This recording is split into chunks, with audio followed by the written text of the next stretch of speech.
సతారా అని ఒక ప్రాంతం ఉన్నది. అక్కడి గురువుగారు పర్యటనలో భాగంగా వెళ్లేటప్పుడు ఆ ఛత్రపతి శివాజీకి సంబంధించిన వారసులు గురువు గారికి స్వాగత వచనం పలికారు.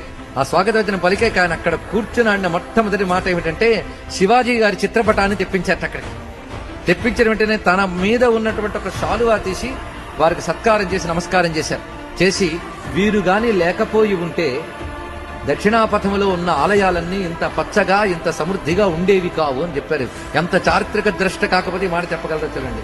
ఎందుకంటే భారతదేశానికి ఆధ్యాత్మిక రాజధాని అయిన కాశీనగరానికి దిక్కులేదు. ఇంకా ఎన్నెన్ని ఆలయాలు ధ్వంసం చేయబడి వాళ్ళు ధ్వంసం చేస్తున్న కొద్దీ శ్రద్ధాళువు లేని వారు మళ్లీ కట్టుకుంటుంటే మళ్లీ ధ్వంసం చేస్తూ గుళ్ళు ధ్వంసం చేయగా గూళ్లు మిగులై మనకు అక్కడ. అటువంటి విషాదకరమైన పరిస్థితి నుంచి ఆ ధాటి ఆ వేడి దక్షిణం వైపు వస్తూ ఉంటే కాపాడిన వాళ్ళలో ఇద్దరు ప్రముఖులు, ఒకరు ఛత్రపతి శివాజీ, ఆ తర్వాత శ్రీకృష్ణదేవరాయలు. వారిద్దరు రుణం ఇటువైపు హైందవులు ఎన్ని జన్మలు ఎత్తునా తెచ్చుకోలేదు. కనీసం మనం ఇవన్నీ తెలుసుకోలేకపోయినా మన పిల్లలకి తెలియనివ్వకుండా బతికిస్తున్నా అప్పుడప్పుడు తరచుకుని ఏడ్చినా ఈ దేశం యొక్క రుణాన్ని కొంతమేరకు తెచ్చుకోగలమని ఆవేదన వ్యక్తం చేస్తున్నా.